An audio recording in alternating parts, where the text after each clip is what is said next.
Assalamualaikum warahmatullahi wabarakatuh. Selamat pagi anak-anak kelas 3. Semoga selalu dalam keadaan sehat dan semangat untuk belajar. Hari ini kita tema 6 perubahan energi, subtema 3 energi alternatif. Disiapkan buku tematiknya dan alat tulisnya. Jangan lupa berdoa sebelum belajar agar dipermudah dalam memahami materi hari ini. Tujuan belajar hari ini, siswa dapat mengidentifikasi terkait informasi tenaga alternatif. Kalian bisa buka halaman 94. Ada yang tahu energi alternatif itu apa? Energi alternatif adalah semua energi yang mampu menggantikan bahan bakar minyak. Apa saja sumber energi alternatif? Ada matahari, angin, air, dan panas bumi. Nah, energi inilah yang tersedia dalam jumlah yang tidak terbatas. Yang pertama, kita akan bahas energi matahari atau biasa disebut energi surya. Merupakan sumber energi terbesar bagi bumi. Energi yang dihasilkan matahari adalah energi panas dan energi cahaya yang langsung dapat kita manfaatkan. Contohnya, energi cahaya matahari membuat bumi menjadi terang di siang hari sehingga tidak perlu menyalakan lampu. Yang pertama, energi cahaya matahari dapat berubah menjadi energi listrik dengan bantuan alat sel surya. Biasa disebut PLTS atau pembangkit listrik tenaga surya. Contohnya, biasanya di atap rumah atau di gedung-gedung ada namanya panel surya. Nah, panel surya ini cara kerjanya menangkap atau menyerap sinar matahari lalu ditampung di tabung atau bisa kita sebut baterai ya. Nah, lalu dialirkan ke generator agar diubah menjadi energi listrik. Nah, energi listrik inilah yang didistribusikan ke rumah-rumah untuk menjadi energi cahaya. Lalu ada sebagai pemanas air atau solar water heater, pemanas air tenaga surya. Sama juga. Di sini menggunakan panel surya untuk menangkap atau menyerap cahaya matahari. Nah, di sini ada tabung, tempat penampungan air. Nah, aliran panas dari panel surya akan dialirkan ke tabung tersebut dan mengubah air menjadi hangat. Lalu yang ketiga, untuk aktivitas manusia seperti mengeringkan pakaian dan makanan, fotosintesis pada tumbuhan, bahkan energi kendaraan listrik. Sayangnya, penggunaan panel surya masih terbatas karena biaya per wattnya masih relatif tinggi, bahkan harganya lebih tinggi 10 kali lipat dari bahan bakar fosil, tergantung keadaan. Selanjutnya, energi angin atau disebut energi bayu. Zaman dahulu angin sudah digunakan dalam kehidupan manusia. Angin digunakan untuk menggerakkan perahu layar, layang-layang, roda penggiling padi, dan masih banyak lainnya. Nah, energi angin dapat dimanfaatkan untuk PLTB atau pembangkit listrik tenaga bayu. Pembangkit ini mengubah gerak angin menjadi listrik menggunakan kincir angin. Dan energi bayu ini sangat ramah lingkungan karena tidak menghasilkan asap atau sampah lainnya. Contohnya PLTB, pembangkit listrik tenaga bayu yang masih aktif di Indonesia ada di Sulawesi Selatan, yaitu PLTB Sidrap dan PLTB Jeneponto. Bisa dilihat ya kincir anginnya. Lanjut, energi air. Aliran air yang banyak dan deras akan menghasilkan energi listrik yang besar pula. Pembangkit listrik tenaga air atau PLTA dibangun di wilayah perbukitan yang sering terjadi hujan, biasanya menggunakan waduk. Seperti di materi sebelumnya ya, kita sudah membahas tentang waduk.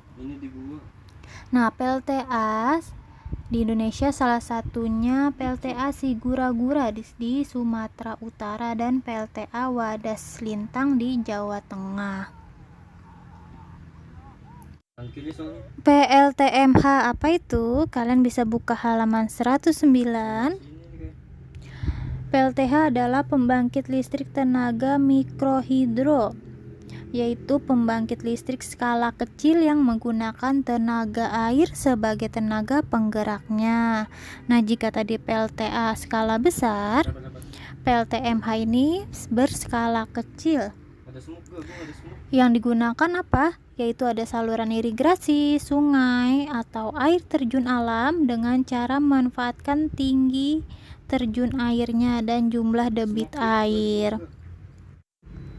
Pembangkit listrik tenaga mikrohidro, kalian bisa lihat contoh gambarnya yang menggunakan aliran air terjun, saluran irigasi, dan saluran air. Nah, pembangkit listrik tenaga mikrohidro menggunakan aliran air yang akan memutar mesin turbonya yang terbuat dari kayu ataupun besi, lalu akan menggerakkan generator yang akan menghasilkan energi listrik. Selanjutnya ada panas bumi. Panas bumi dapat digunakan untuk menghasilkan energi listrik. Panas bumi atau geothermal berasal dari energi dalam bumi yang berasal dari aktivitas vulkanik Gunung Merapi seperti uap alam, air panas, dan bebatuan kering. Uap panas bumi akan memutar turbin. Turbin akan memutar generator sehingga menghasilkan energi listrik. Panas dari dalam bumi menghasilkan uap yang kencang. Uap ini diolah di pembangkit listrik tenaga panas bumi atau PLTB. Nah, contohnya PLTB. Nah, panas bumi ditampung lalu dialirkan dan diolah melalui mesin-mesin seperti yang ada di gambar ya. Nah, selain sumber energi yang sudah dijelaskan tadi, ada sumber energi alternatif lainnya, yaitu briket. Briket adalah bahan bakar pengganti bahan bakar minyak yang terbuat dari bambu, serbuk gergaji, dan batok kelapa. Briket dapat mengurangi pencemaran akibat bahan bakar fosil dan mengurangi sampah. Briket mudah terbakar, tetapi briket tidak cepat habis. Selanjutnya ada biogas. Biogas adalah energi yang memanfaatkan gas. Ini mah ada halaman. Sumber energi alternatif lainnya ada biogas. Kalian bisa buka halaman 129. Biogas adalah energi yang memanfaatkan gas dari limbah kotoran hewan. Contohnya limbah kotoran hewan seperti sapi ataupun kotoran manusia dan sisa tanaman. Nah, dengan dua cara gas dari limbah kotoran digunakan sebagai sumber energi untuk penerangan atau memasak. Yang kedua caranya, sisa limbah kotoran sapi akan digunakan untuk membuat pupuk. Nah, ini ada skema cara membuat biogas dari berbagai limbah. Ada kotoran hewan, kotoran manusia, bahkan limbah tumbuhan ya. Nah, ditampung di dalam sebuah Kalian bisa buka halaman 149. Energi alternatif lainnya ada biogas. Biogas adalah energi yang memanfaatkan gas dari limbah kotoran hewan. Contohnya kotoran hewan seperti sapi atau limbah kotoran lainnya seperti manusia dan tanaman. Ada dua cara. Gas dari limbah kotoran digunakan sebagai sumber energi penerangan atau untuk memasak. Yang kedua, digunakan untuk membuat pupuk. Limbah tersebut akan ditampung di dalam wadah. Nah, di dalam wadah ini akan menghasilkan gas. Gas tersebut akan diubah menjadi biogas oleh generator dan dialirkan ke rumah-rumah menjadi bahan bakar untuk memasak, bahkan penerangan. Lalu sisa dari limbah tersebut diubah menjadi pupuk kompos yang berguna untuk kesuburan tanaman.